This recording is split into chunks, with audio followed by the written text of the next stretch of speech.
presents a portrait of the Isle of Wight in spring.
Off the western tip of the Isle of Wight, the Needles have been a landmark for sailors for centuries.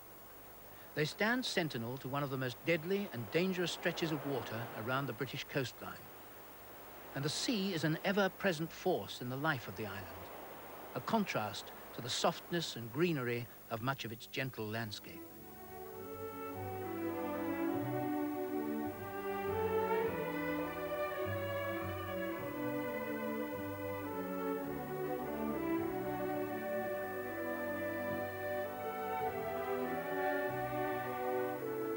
Popular mythology has it that there's room for all the world's inhabitants on the Isle of Wight, if you allow 1 square foot per person. Such an invasion might not be welcomed by the average islander, if indeed there is such a character, for the people of the island are private and protective of their boundaries, and not keen to mix it on the mainland. Historically, the island has been seen as a stepping stone to the conquest of Britain. The French raided it frequently, and in 1377 they devastated Newtown on the northern shore. It hasn't recovered to this day.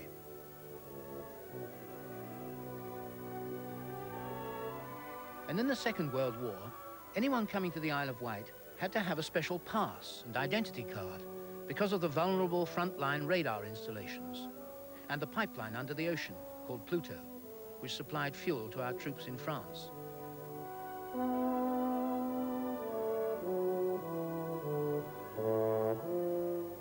It is, nevertheless, a place of great physical beauty.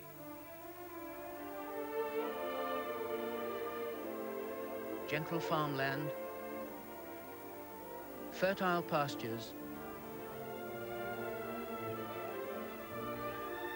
and sturdy manor houses. But it's perhaps inevitable that several of the people we chose to represent the island in this film, which was shot during 5 late April days, should be sailors or fishermen, like Dave Wheeler and Jim Blake, who live and work at Steephill Cove near Ventnor, on the southeast coast of the island. Well, we catch anything that swims, really, but, you know, different nets catch different fish. You know, get a lot of mullet and whiting, stuff like that. Yeah? Mainstay is shellfish, of course. You know, crab and lobster, that's the mainstay. But, you know, whatever extra comes along, you've got to be equipped for everything. You've got to have nets to cover any type of fish. You know, we drift for sprats, herons, anything like that. It makes life a lot interesting, but at the same time, you've got to have a lot of equipment. We started off with withy pots, you know, in the days of when fishing was hard work then. Now with the age of nylon, which has crept in, I suppose, the last 20 years, it improves things and makes your gear more efficient.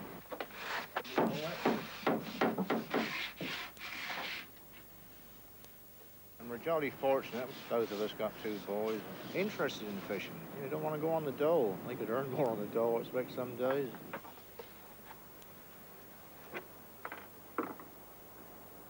Our family comes from Ventnor, but I moved out here about 20 years ago and made a good move, I think.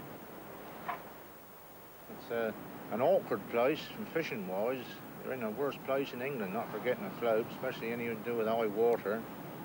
But you're away from the vandalism side of it, and you can can leave your gear here reasonably well. Anywhere else, you know, you've got to strip your boats bare, otherwise it all gets pinched. It's a, you know, pretty little place. If you can put up with the bad days, you know, you appreciate the good ones, that's for sure. We don't miss many days, you know, it's a scrabble. Sometimes you get cold, you get wet. You know, it's part of life, isn't it? It can be worrying times, no doubt about it. It's always the unexpected, you know, the freak waves and all the rest of it that you get. David's father always used to tell me, he used to say, it doesn't matter how high a tide is, you can always have conditions here where perhaps a lot worse, which is quite true. You find always a higher tide to come, you used to say.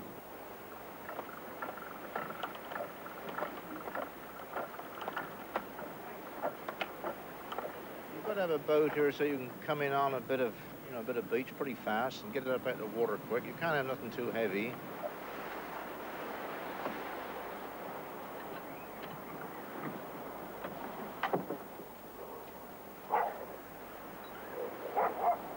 The last few years, you know, we've sort of got a bit more modern. We got faster motors. You can stick a bit more weather. Difference between oars and sail, you know, you were limited, but now you can, surprising what you can put up with out there.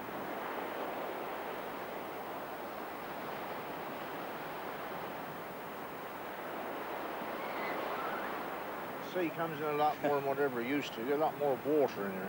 You know, the beach gets lower and lower each year, and your seabed goes down each year.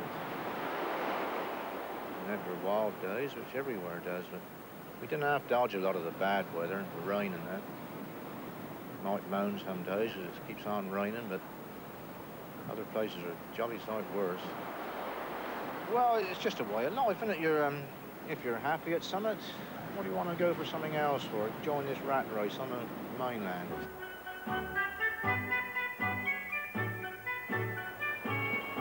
Daddy Neptune one day to freedom did say, if ever I live upon dry land, the spot I should hit on would be little Britain. Says freedom, why that's my own island.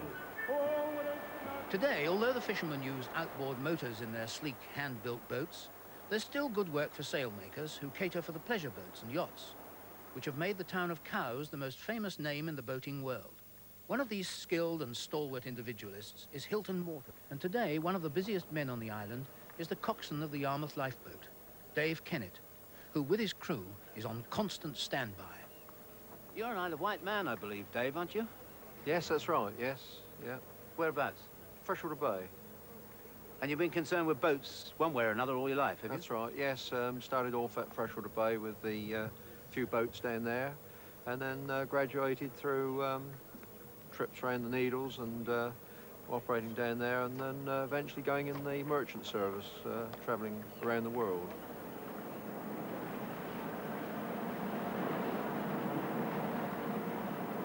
In 1970, I took over as coxswain, and that's in about possibly 12 years now, 12, 13 years. Being a lifeboatman, you have to change completely. You have to sort of give up the travelling life. You have to establish yourself in such a place like Yarmouth, which is nothing finer, really. Yarmouth, to my mind, is one of the nicest places that anyone could live. My life revolves around the lifeboat. You're on call 24 hours a day, and apart from holidays, when our second coxswain takes over, you're tired all the time.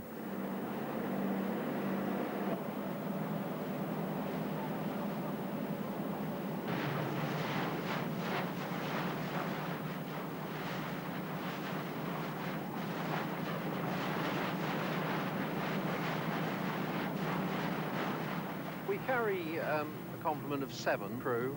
That's the coxswain, second coxswain, mechanic and assistant, with 3 crew members. Bridge, Winners. Wheelhouse over. Yeah, Winners.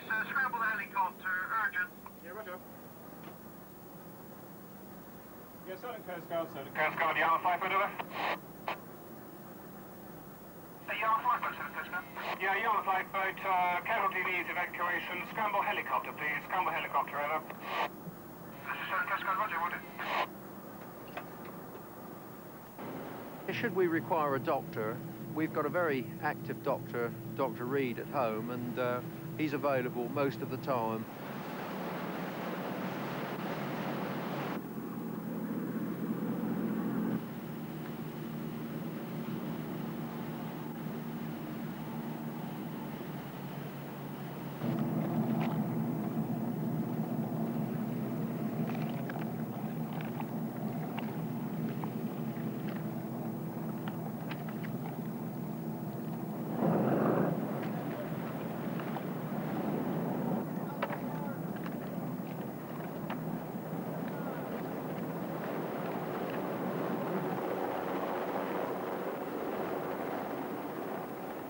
We're very fortunate on the Yarmouth lifeboat. We've got a very splendid crew. We train every Sunday. As you can see, everything works well. The helicopter works well with us. We have to lay into the wind 30 degrees off so that the helicopter can fly into the wind and see the structure of the lifeboat, so that the crewman can guide the winchman down on the deck. Obviously, one of our proudest rescues was in 1975 when we rescued 5 London policemen. They had left Cherbourg on a southeasterly wind, force 5, heading for the Needles. When about 1 mile from the Needles, the wind turned round to the north and blew about force 10. I always remember it was a terrible night. It was raining like anything, and it was very, very fortunate. We found that these chaps had lots of red flares, and we followed these red flares, and they were literally blown out into the channel 15 miles. We had quite a big sea running out there, and we had to get alongside and take them off. Our mechanic, Bob Cook at the time, he did quite a brave rescue by pulling a chap out of the sea over the side. We then had to make our way back, but that was a silver medal rescue. This stretch of the Isle of Wight coast, which has proved to be the most hazardous for shipping, is to the southwest of the island. The winds and waves lash this shoreline in foul weather, and the shallows are littered with wrecks. Paradoxically, if you travel east a few miles towards Ventnor, you come to the part of the island which has arguably the most temperate and sheltered environment in the British Isles. As a result, plants, flowers and trees flourish here as nowhere else in this country. And this oasis of warmth is protected by the fact that over the centuries, the cliff face has slipped towards the sea, creating an upper and an under cliff, the one protecting the other from the elements. Here in the Ventnor area grow bananas, which would reach maturity if they weren't picked too early by visitors, dates, palm trees, cycads, and a tropical jungle of exotic plants. It is indeed a naturalist paradise.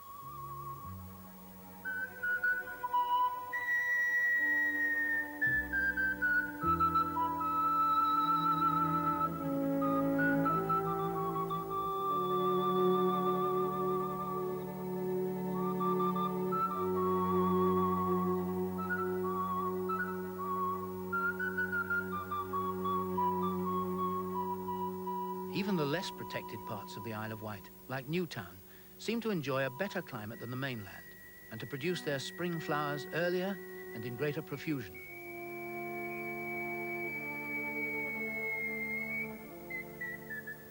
And the red squirrels, of which the island is justly proud, put on a special April show for our cameras.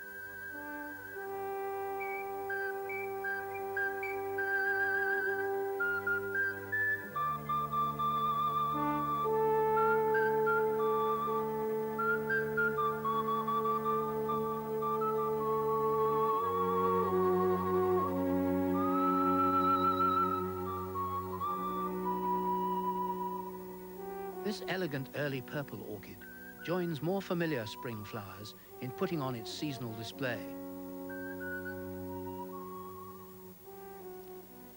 Frank Heap of the National Trust takes a special pride in trying to encourage the growth of such woodland flowers, as he and his team revive the ancient skills of hedging and coppicing.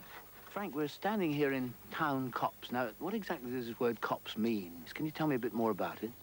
Well, it's a small piece of woodland which is cut over a few years' duration, usually about 8 years, regularly, and each time it's cut, it grows up again. In fact, it grows up more densely than it did before. So it's a continually renewable resource that an ancient village would have relied on. And a small village like Newtown would have had a copse very similar to this, which most of its building materials, fire materials, general home equipment would have been taken out of. Already we can see a great bloom of bluebells and primroses, and the quicker we're out of the copse, the better they'll do, really. So we try and move through as quickly as possible with as little disturbance as possible. Since we've been cutting this area, we've begun to realise that it is an incredibly useful resource even today.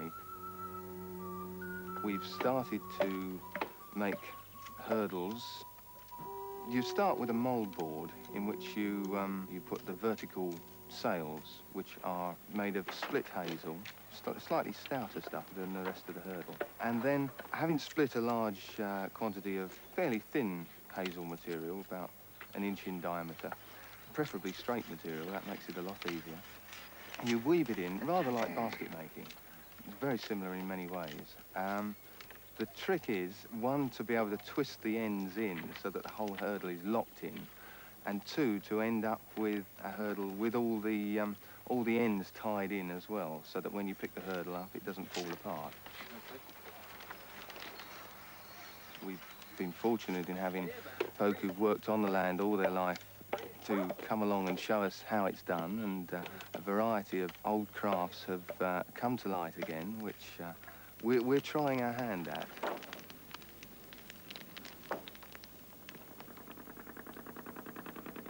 Dredging for oysters has probably been part of the way of life in the Isle of Wight as long as coppicing. It's almost certain that oysters were gathered here in Roman times. Today, oyster and clam farming is a busy commercial enterprise, which in the view of Derek Woodford still owes something to its ancient past, and which even today can be a very tricky business. I do know that apart from frost, fresh water, too much of it in the river, the shellfish, oyster in particular, has so many predators. It's a prey to practically everything in the sea. You have to dredge the oysters, and in the life of an oyster, it sometimes moves, several times. As you grade it through, you find the smaller ones not ready now, but they're put down in a separate bed and dredged in a year or two's time. When we've got them in our beds, and when they've grown onto an established size, you investigate the condition over a period of time. They're then dredged and taken to the shed and graded and, placed in our tanks in trays, where they're cleansed further, and then they're ready for the markets.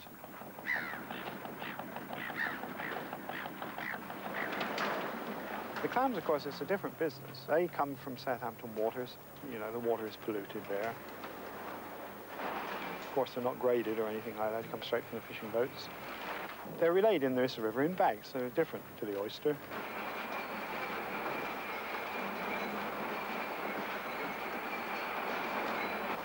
When they've done their stint in the river, they're taken to the shed and graded, and then they go into the tanks as well. And like the oysters? Yes, very similar. During our time working with clams, we've found a fossilized clam, which has been suggested is anything 60 million years old, which rather suggests that if the Americans have given them to us in recent years, we gave them to them originally.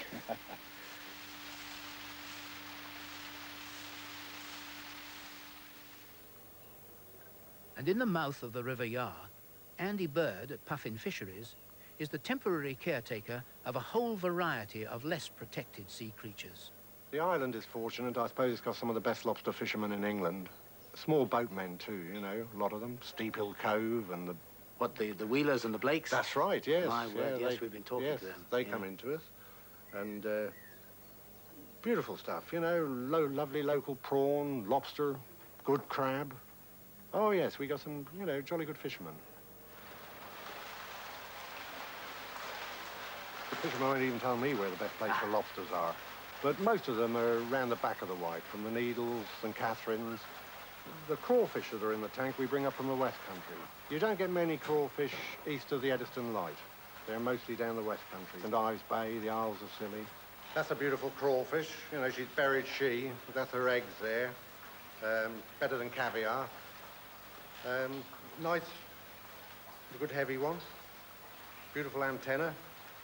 We bring so many a week up, and we find they sell quite well, although they're very pricey. Well, that's a fine, great cock lobster. He's probably been roaming around the seabed, I should think, for about 18 years or more. Beautiful condition. Make a terrific meal. I suppose he's worth somewhere, about £24. See his little swimming legs going there? Yeah, very handsome cock lobster. I think this one was caught off the Needles somewhere. I got two like it. Yes, they were. They were caught down off Scratchell's Bay somewhere, I think, these two. I've got another one here somewhere. Well, these are the prawns that are brought in from the Ventnor side of the island by the Blakes and the Wheelers. And as you can see, they're a beautiful, heavy, local prawn. Very beautiful when they're cooked. All alive, though.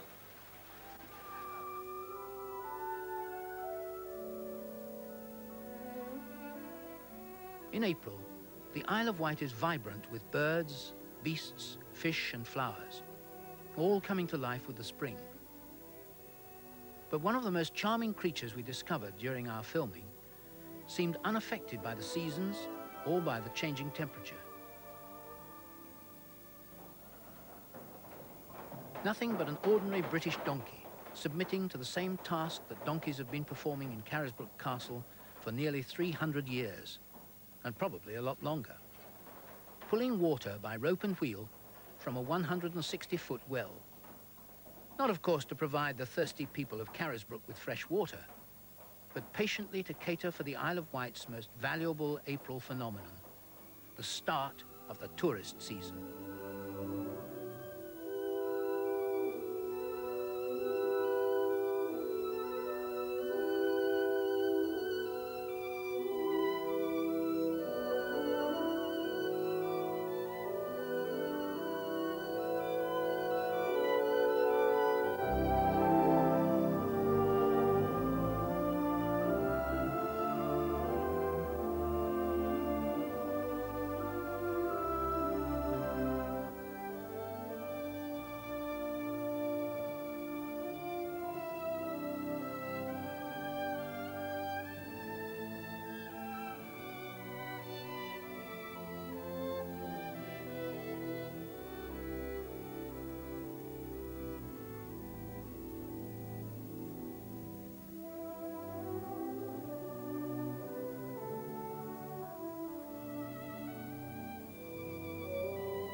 A full-colour brochure with information on the areas covered by this series is available for £1.25. Please send a cheque or postal order made out to TVS to Countryways Offer, TVS, Television Centre, Southampton SO9 5HZ. That's Countryways Offer, TVS, Television Centre, Southampton SO9 5HZ.